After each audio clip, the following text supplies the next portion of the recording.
My favorite Tex-Mex meal has got to be those sizzling hot fajitas. I mean, they taste and smell awesome. Today I'm going to show you how to make them quickly and easily to feed a family of four for just about what it costs for one meal in a restaurant. Are you ready? The kitchen is now open.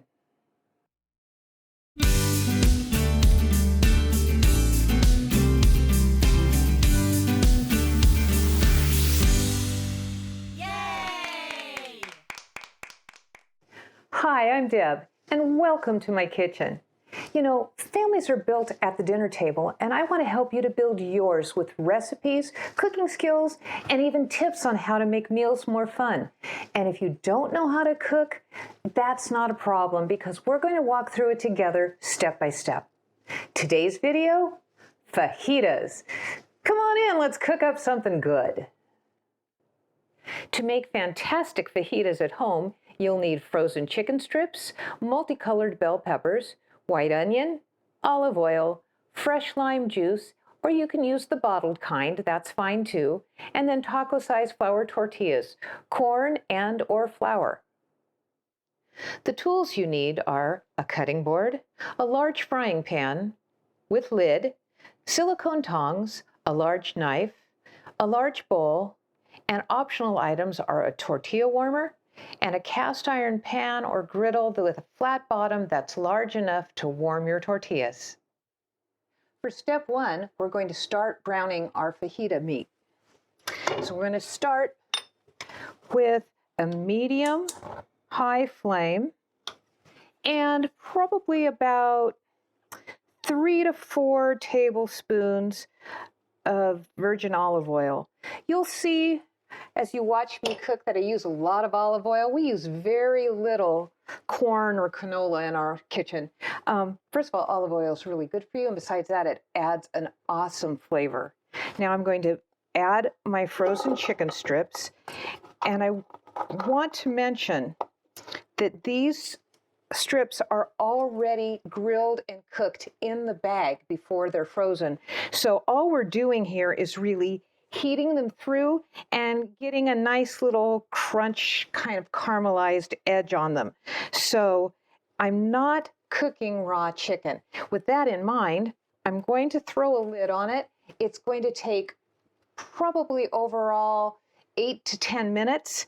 I'm going to put the lid on to keep them moving along.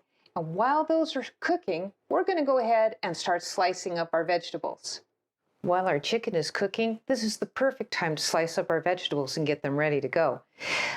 Well, I'm going to start with the onion, and I want to point out to you that this part that looks a little hairy, this is always the danger zone. This is where the bad juju is that will make you cry when you cut onions. So I always like to go ahead and get rid of that bad boy first. And then we'll go ahead and get rid of the top part as well. Then we remove the outer skin, often called the paper, as well as the first layer, because sometimes parts of it are juicy and parts of it are a little tough, so we want to get rid of that. And it looks like somewhere along the line, this poor little onion got dropped, and it got a little bruise in it. It's not really a bruise, but a little injury. So we're just going to remove that too, and you can see it's beautiful underneath, so no harm, no foul. For this, we're just going to cut this onion in half. And then slice all the way around. So what we're creating are these nice strips. And because it's in layers, all you have to do is the up and down because nature did the rest for you. It's already in strips. So we're going to do that again over here with this other half. Now, we have approximately 1.5 to 2 pounds of chicken strips cooking over there. And by the way, as you're slicing, don't forget to periodically check in on your chicken. I'd say maybe let it go about 4 minutes and then give it a look. Probably needs to be flipped, and then you can come back and continue to chop. with 2 pounds of chicken, I'm probably going to want 2 onions, so I'll come back and chop that one later. In the meantime, let's talk about the pepper. Please be sure whenever you're doing veggies or fruit that you're going to be using the outside or cutting through the outside and getting to that center, that you always rinse them well first, because you don't want dirt or any kind of spray or anything on it that gets into your food. So these have already been rinsed, and I'm going to split it right down the center. And you can see there's this membrane inside and the seeds. So we're going to go ahead and hopefully you can see this. I'm going to carefully cut that stem and pull that out. There go a lot of the seeds. And then I'm just going to pull out with my fingers the membranes and knock those seeds out. Sometimes if I have a little difficulty, I might even take them to the sink and give them a little rinse to get the rest of the seeds out. Same thing on the other side.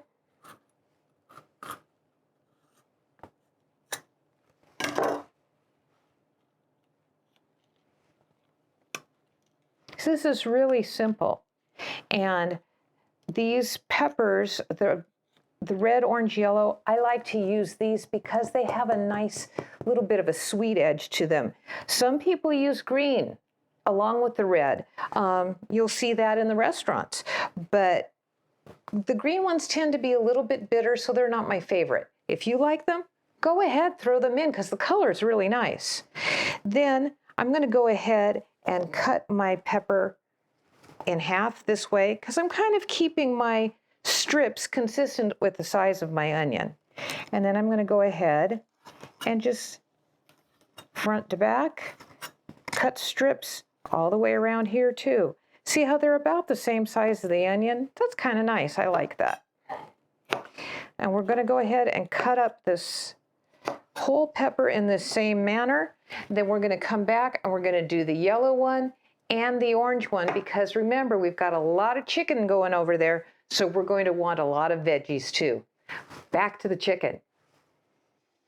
Okay, now we're back to check our chicken. And it is time to give it a turn and a stir. You can see how it's getting a nice browned edge on it. I like that. That gives it that really good flavor. Some of them you can see are still real light, so I want to make sure I get that side turned down. The point is, we don't want to leave it on a single side the whole time, because you'll have the bottom that's cooked and browned like these, and then the other side will look kind of like right out of the bag, and that's not real appetizing. So that was just a stir. We're going to put our lid back on, and it's going to go another 2 to 3 minutes, okay? Our chicken is nicely browned now, so I've gone ahead and pulled it out and put it in a bowl to the side, and it's time to start cooking our veggies. We're going to go ahead and use the same pan, and you can see there's still crumbs and browning from the chicken. Doesn't matter, because it's all going to end up in the same place anyway. And I'm going to go ahead and add another 3 to 4 tablespoons of that olive oil, and we're going to start our peppers and onions. Now, as I got busy slicing, it started to look like an awful lot of vegetables. So I decided just to pull a little bit of it back. All the 2 onions is in here, and altogether I probably have about 2.5 peppers. And the peppers that I pulled back, we love dipping these in ranch dip instead of potato chips. They got that nice crunch, but missing the calories, so nothing wrong with that, and definitely way better for you than chomping on chips. Not to say we don't eat chips too, but sometimes the veggies are good. So I'm going to put these in, but notice I've held some back. We're still going to cook all of these, but you don't want to crowd the pan, or it's going to take them forever to get done. So we're back up to a medium-high heat. We've got our veggies spread out in here with that olive oil. We're going to come back and use the lid again because that will move them along a little more quickly. So we're going to use the magic of film to speed this up, and we'll be back in a little bit. Okay, we're back to the stove, the magic of film. We had about 15 minutes or so elapse, and in between I've come in and stirred these veggies like this.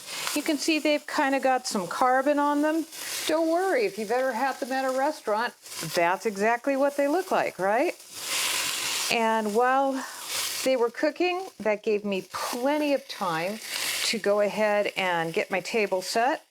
And by the way, my apologies, when I showed you the tools you would need, I didn't realize how many bowls I was going to actually end up using, so I had a couple extra bowls here. Sorry. Now I've thrown the rest of my vegetables back in, and now we have this chicken from earlier. It goes back in too. So now everything's in the pan. Hear that sizzle? Just like downtown at the restaurant. Gotta love it. The amazing thing about these fajitas is there's no seasoning that I've put in. You haven't seen me talk about any spices, any salt, pepper, anything. It's just the chicken and the peppers and onions. And the very last thing, this is the magic. This is a fresh lime. Now, I went ahead and rolled it before I cut it. I washed it, then I rolled it around like a ball of Play-Doh and put some pressure on it. Got to lean into it, and even pushed on the stem end and the bottom end. Lean into it, push it, because what I'm doing is softening the lime and loosening up the juices. And in goes the juice. Oh, listen to that. Always makes a very satisfying sizzle when I put the lime juice in. You see, I'm getting my thumbs down in there and breaking up those cells inside to loosen up just as much of the juice as I possibly can. You could use a citrus squeezer if you want to, but I don't really think it's necessary. And we're going to do the other half too.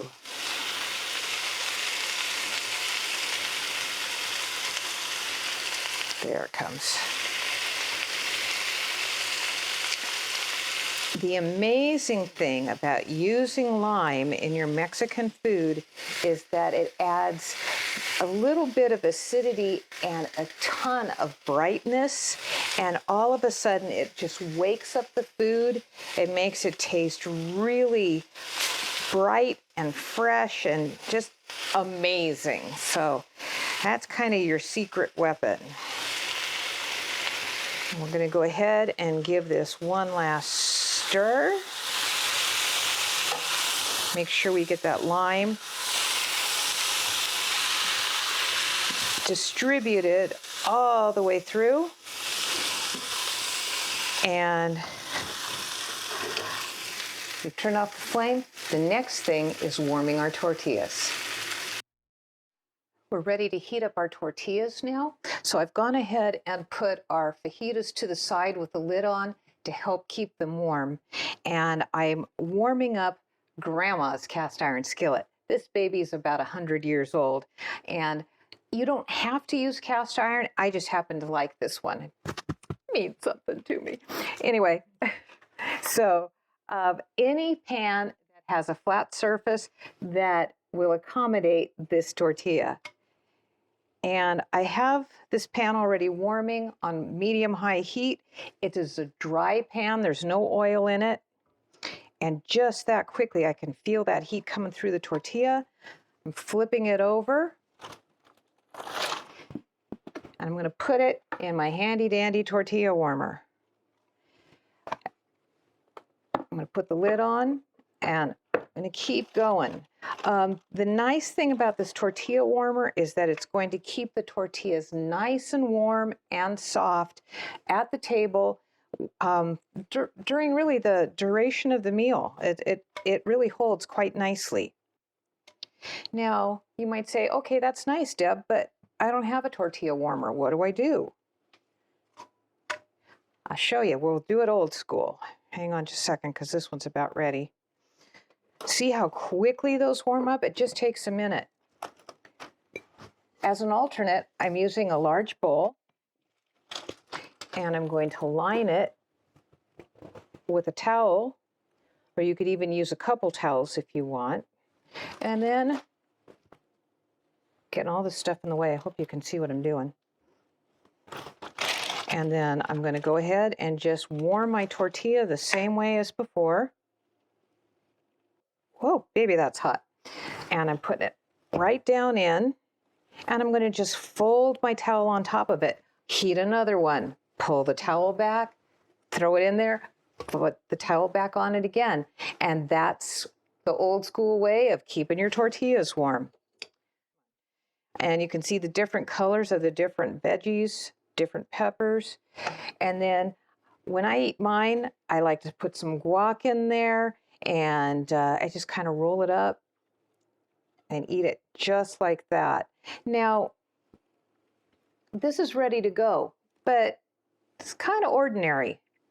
Part of what makes meals fun is eating family style and maybe even dressing up the table a little bit. I'll show you what I mean. Serving dinner family style means bringing it all together at the table. So we have our fajitas, our warm tortillas, and then we have homemade refried beans and some homemade guacamole, which I did ahead of time. But not to worry, you can also use canned and packaged if that works better for you.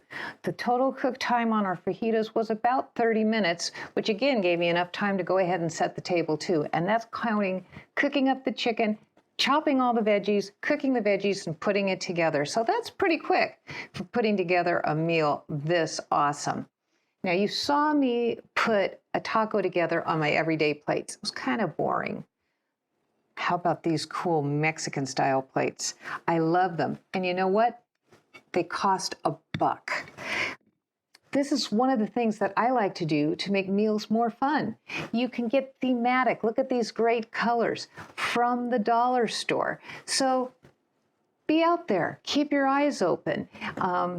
Discount stores are a great place to build your collection. And then when my family comes to the table and sees these plates, they get excited because they know that means Mexican tonight. And they also know that family's built around the dinner table. And if you feed them, they will come.